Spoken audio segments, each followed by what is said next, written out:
Welcome home. This is Audio EXP for May the 3rd, and the episode title is Star Wars Day and Bad Passwords. FGG Games won the RPG Publisher Spotlight this month. Regular listeners will know that I've not yet got in touch with the publishers. I'll do that shortly, and with UK Games Expo a reason for me to be out of the city in the final days of May, I have even less reason to hang around. As usual, I want to thank all our patrons. The vote in May was a tie, and on Geek Native's Instagram account, you can see the video of the dice-off, which rolled in favour of FGG. The candidates for next month are Arcadia's Creations, Diane Ramick Stock Art, The Yellow Hand, Mad Scribe Games, and Midwest Magicians.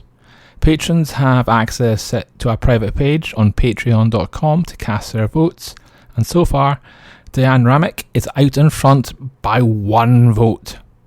The May the 1st was World Password Day, and Geek Native was sent a lot of PR about it. Lots of VPNs wanted in on the action. Instead, I coded the bad fantasy password generator and fully expected to get at least one angry email about it. So far, so good, as there hasn't been a peep. There's this iconic chapter in Lord of the Rings when Gandalf figures he only needs to say friend to access the mines.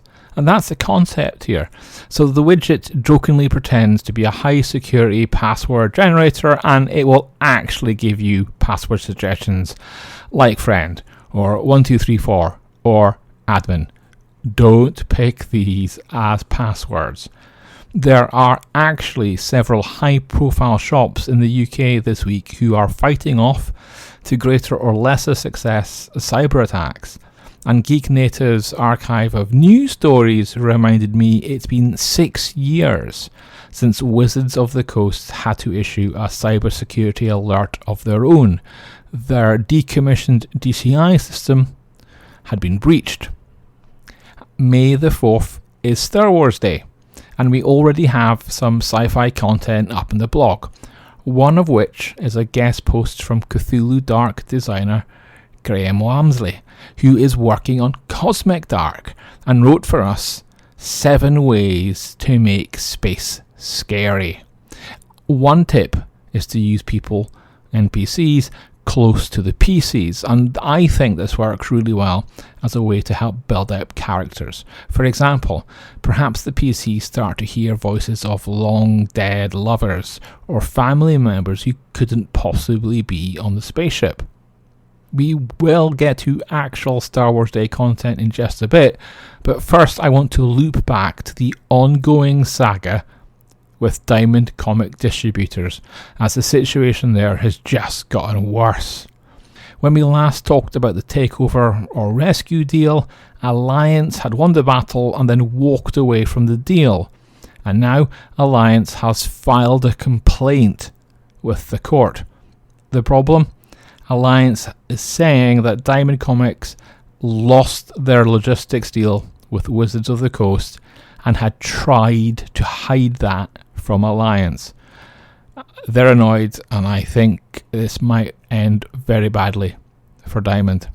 A better takeover deal and partnership this week comes from Roll20 and Demiplane, who are now integrating their tech.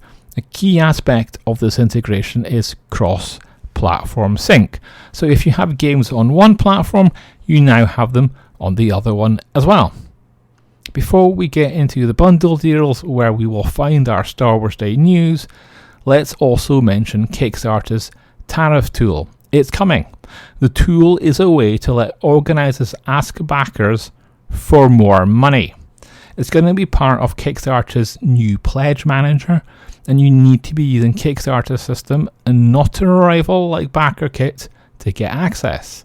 How people will respond to being asked to pay 145% of the cost again, which is what will happen if the game is being made in China and then shipped to the USA, well, that remains to be seen.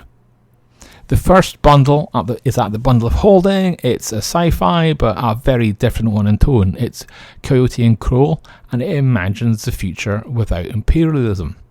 The other, launched today in Humble, is the Essential Star Wars Collection, in which hundreds of dollars of Star Wars content is yours for bucks.